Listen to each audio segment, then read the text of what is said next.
안녕하세요. 부를 향해 한 걸음씩 올라가는 부의 계단입니다.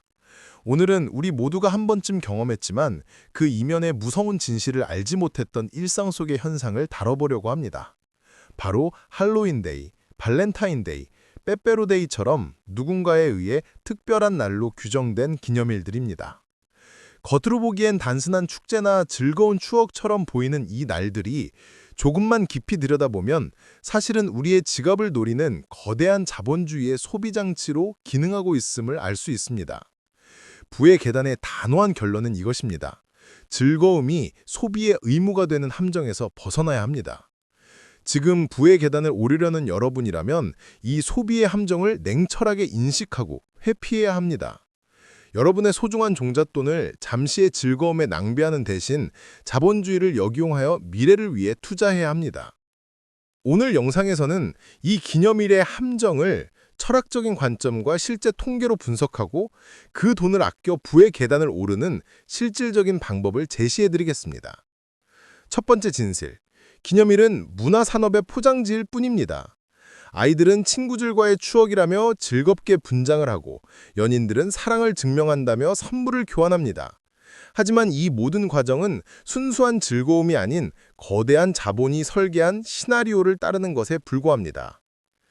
테오도르 아도르노나 막스 호르크하이머 같은 철학자들은 일찍이 영화, 음악, 그리고 축제 같은 문화마저도 자본이 통제하는 문화산업으로 전락했다고 비판했습니다. 이들의 주장은 오늘날의 기념일에 완벽하게 들어맞습니다. 처음엔 단순했던 이벤트가 이제는 준비하지 않으면 뒤처지는 것처럼 느껴지게 만듭니다. SNS에는 각자의 완벽한 기념일이 올라오고 이를 보는 우리는 무의식적으로 나도 저 정도는 해야 한다는 소비의 의무를 갖게 됩니다. 결국 이 기념일들은 본래의 의미를 잃고 소비를 부추기는 장치로만 기능하고 있습니다. 두 번째 진실. 우리는 자본이 심어놓은 거짓 욕구에 움직이고 있습니다. 철학자 허버트 마르쿠제는 그의 저서 1차원적 인간에서 자본주의 사회는 인간에게 진정한 욕구가 아닌 거짓 욕구를 끊임없이 심어준다고 경고했습니다. 할로윈에는 특별한 복장을 해야 한다. 발렌타인데이에는 반드시 명품 초콜릿을 선물해야 한다. 빼빼로데이에는 브랜드 막대 과자를 싸야 한다는 생각 자체가 이미 마케팅의 결과입니다. 이러한 거짓 욕구를 충족시키기 위해 우리는 물건을 사고 경험을 사고 결국 자본이 만든 체계에 순응하게 됩니다. 부의 계단을 오르려는 사람에게 가장 위험한 것은 바로 이 거짓 욕구입니다. 여러분, 월급을 받고 힘겹게 절약하는 이유가 무엇입니까? 자본주의에서 자유로워지기 위해서입니다. 하지만 기념일이라는 덫에 걸려 불필요한 지출을 반복하는 것은 스스로 자본주의의 노예가 되는 길을 선택하는 것과 같습니다. 세 번째 진실, 소비의 함정은 통계로 증명됩니다. 지출 20% 성승의 덫. 이러한 기념일 마케팅이 얼마나 강력한지는 통계로 명확히 드러납니다. 미국의 여러 소비주사에 따르면 기념일이나 시즌 이벤트가 있을 때 사람들은 평소보다 지출을 평균 20%에서 30% 이상 더 한다고 합니다. 특히 기념일 선물이라는 명목으로 평소에는 전혀 사지 않았을 불필요한 제품을 구매하는 비율이 꾸준히 증가하고 있습니다. 기업 입장에서는 이 시기가 매출 상승의 절호의 기회이지만 소비자인 우리에게는 지출의 덫이 됩니다. 자, 이제 이 소비를 줄였을 때 여러분의 미래가 어떻게 달라지는지 복리의 마법으로 개선해 봅시다. 여러분이 기념일에 쓸 돈을 모아 매달 10만 원씩 아껴서 20년간 연평균 10%의 복리로 꾸준히 투자하면 그 금액은 약 7,600만 원이 됩니다. 원금 2,400만 원의 3배 이상으로 불어나는 셈입니다. 단순히 10만 원을 아끼는 문제가 아니라 미래의 수천만 원짜리 자산이 될 기회를 포기하고 그 돈을 휘발성 소비에 태우는 것입니다. 부의 계단을 위한 행동 전략, 소비의 포장지를 뜯어내십시오. 저희는 이 거대한 자본의 구조를 하루아침에 바꿀 수는 없습니다. 하지만 이 구조 속에서 내가 어떻게 살 것인가는 충분히 선택할 수 있습니다. 부의 계단을 오르는 분들을 위한 3가지 행동 전략을 제시합니다.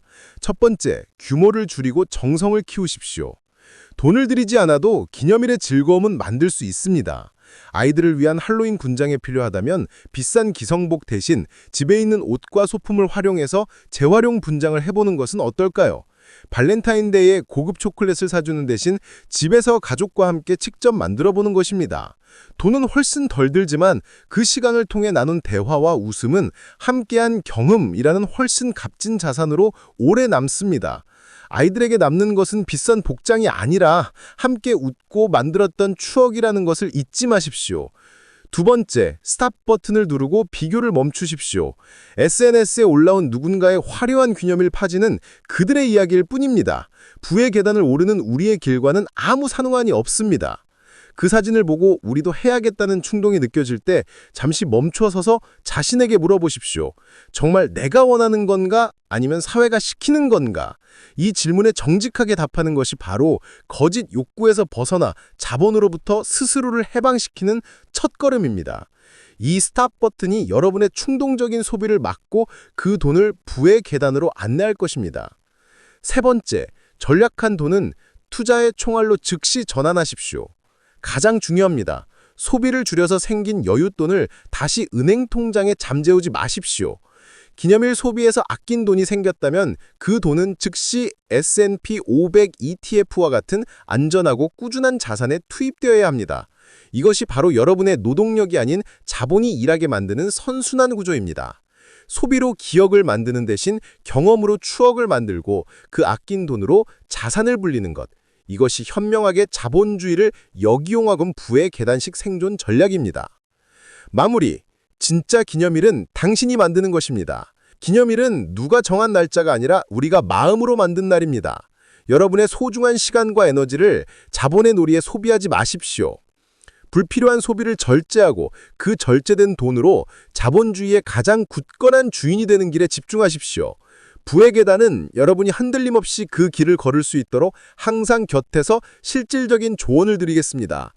저희와 함께 이 어려운 길을 꾸준히 걸어가실 분들은 구독과 좋아요 정중하게 부탁드립니다. 감사합니다.